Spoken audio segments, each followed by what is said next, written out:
We're talking about section 18.1. Get your book out, get your notes out. You don't have a book. I lost that.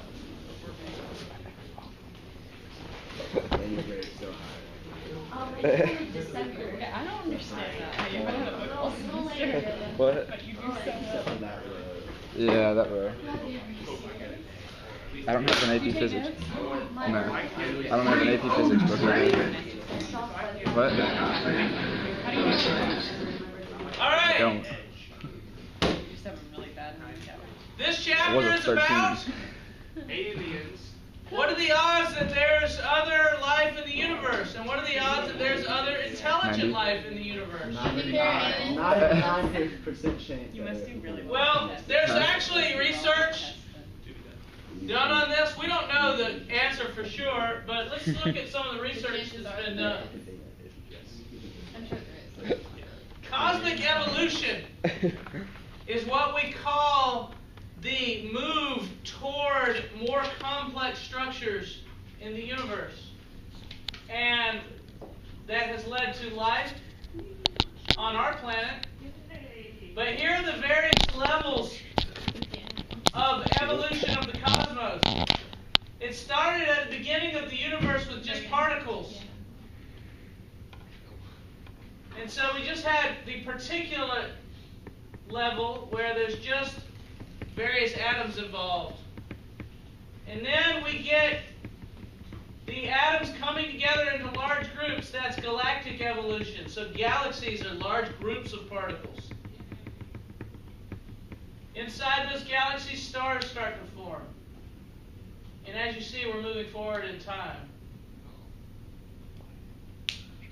Around the stars, planets form. Thank you.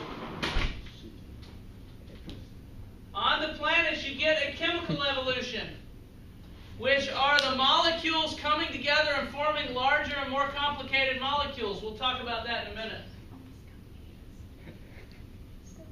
The chemicals come together to form the first cells. That's biological evolution begins. Biological evolution eventually leading to organisms that are smart and can form a culture, and you end up with cultural evolution. And so that's kind of, that's what we call the arrow of time diagram and the various stages of evolution. It took us about 14 billion years to reach this cultural evolution point. 13.7 billion years. We expected it would take a long time anywhere.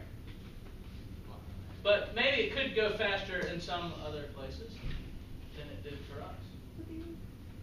What? Come here.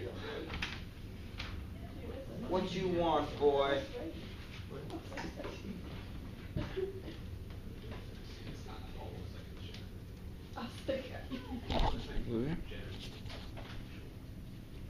What'd you make?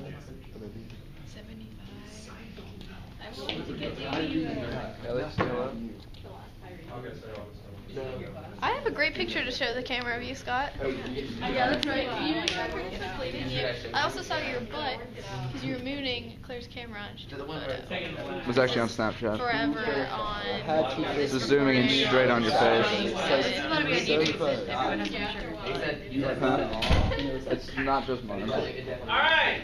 It's Nelly. I was like, Nelly, is that you? No, I was like, that's your pants.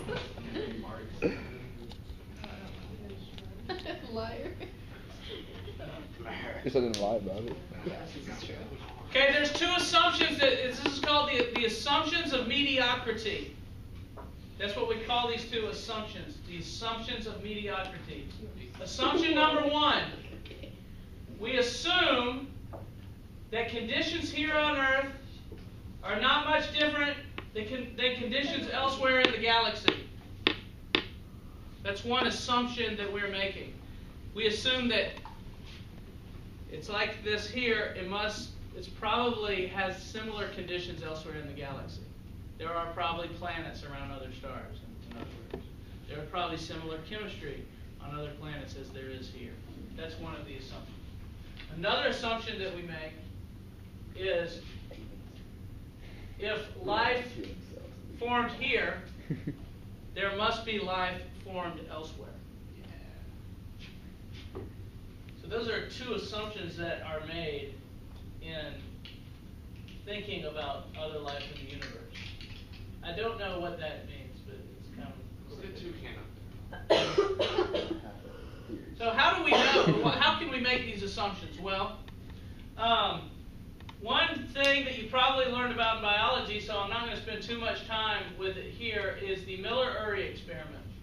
Miller and Urey were these two scientists, and they figured out through geological studies the various types of gases that were probably present on early Earth.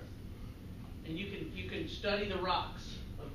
You can find really old rocks on the Earth. And you can tear those rocks apart, and you can see what gases are trapped in the rocks. And those gases have been there ever since the Earth formed, and ever since the rock formed. And so, and this is a geological thing. There's various ways to go about doing it. But they figured out the gases present on early Earth were things like carbon dioxide, and water, and methane, and ammonia, and maybe some sulfur gases. And they took these things